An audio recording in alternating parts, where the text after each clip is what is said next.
Assalamualaikum warahmatullahi wabarakatuh. Jumpa lagi bersama Bu Uri dalam pembelajaran jarak jauh. Salam takju, takwa kreatif, hijau berprestasi. Anak-anak, bagaimana kabar kalian hari ini? Mudah-mudahan kalian tetap diberi kesehatan oleh Allah Subhanahu wa Ta'ala dan tetap semangat untuk mengikuti pembelajaran jarak jauh. Dan jangan lupa selalu mematuhi protokol kesehatan dengan rajin cuci tangan, pakai masker, dan jaga jarak.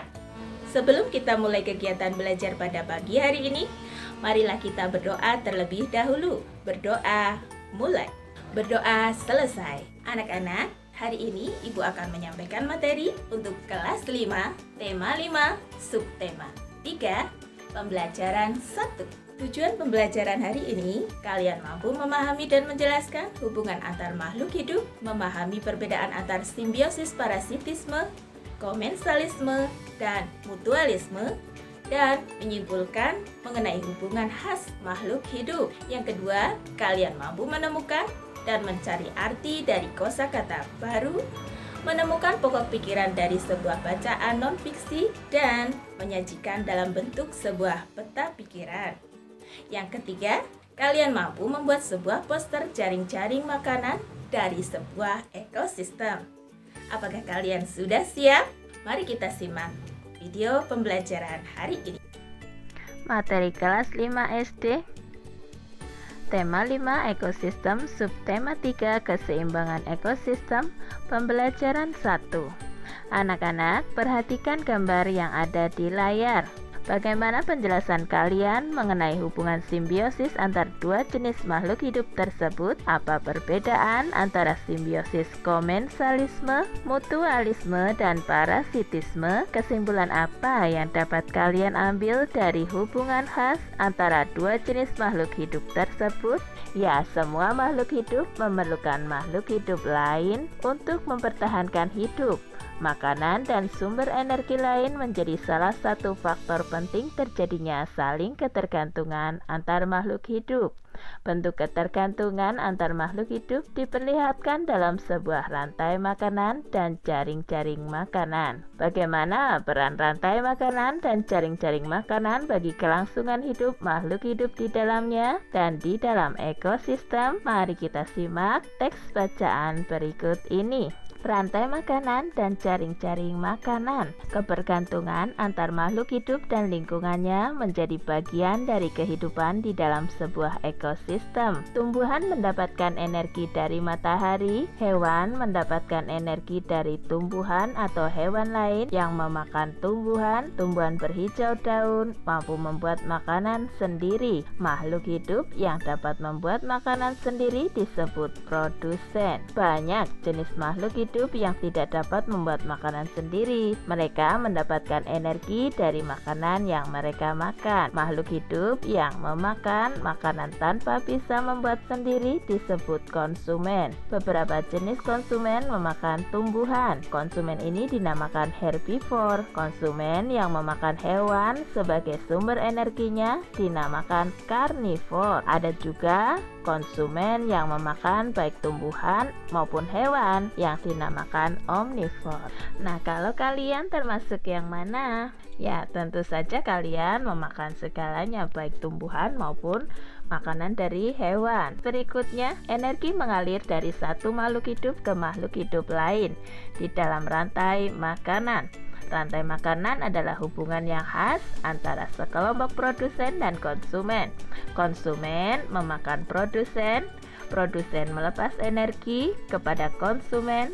Konsumen itu lalu menjadi mangsa konsumen yang lain. Mangsa adalah semua hewan yang diburu untuk dimakan oleh hewan lain. Demikian, mangsa akan melepas energinya kepada pemangsa. Pemangsa atau predator adalah konsumen yang berburu makanan.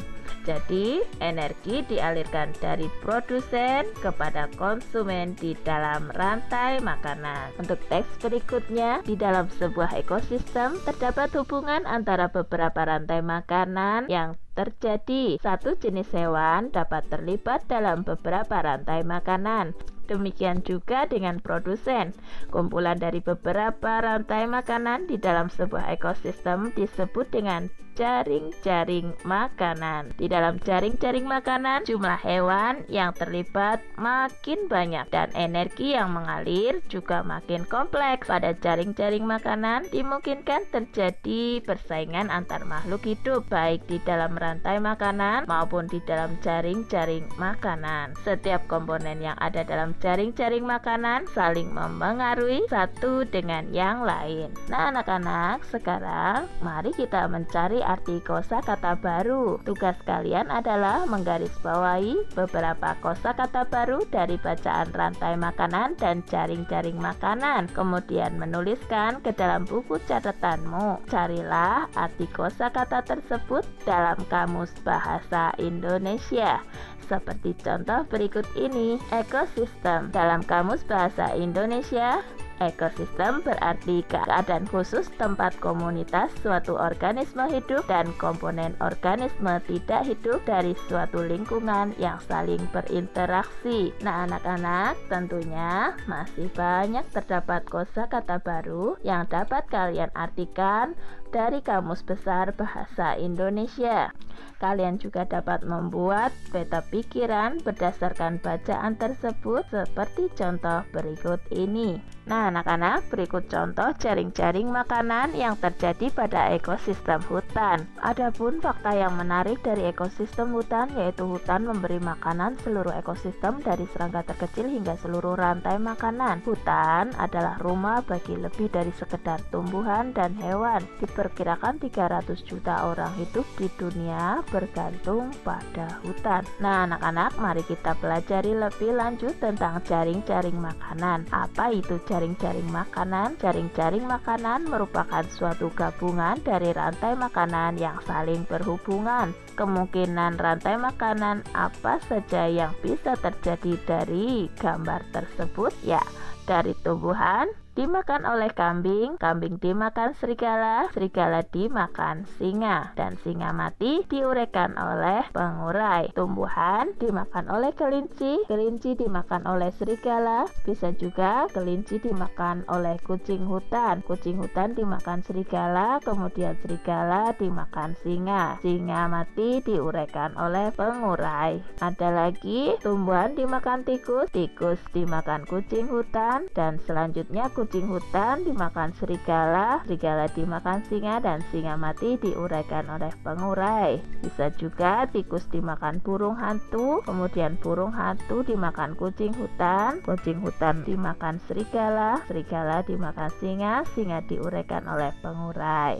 Tumbuhan dimakan tikus, tikus dimakan oleh burung hantu dimakan ular, kemudian ular dimakan kucing hutan, atau bisa juga ular dimakan elang, elang dimakan oleh singa, dan singa mati diuraikan oleh pengurai. Nah, itulah peristiwa jaring-jaring makanan yang terjadi. Anak-anak, untuk melatih daya ingat kalian, mari kita bermain kuis. Perhatikan dengan baik antara deret gambar dan deret tulisan. Bagaimana urutan rantai makanan yang terjadi? Nah, silakan kalian ambil kertas untuk lebih memahami dan mengingat. Ibu tutup kembali ya. Untuk nomor 1, belalang kira-kira berperan sebagai apa ya? Apakah yang D? Ya, betul sekali. Jadi belalang adalah sebagai konsumen 1.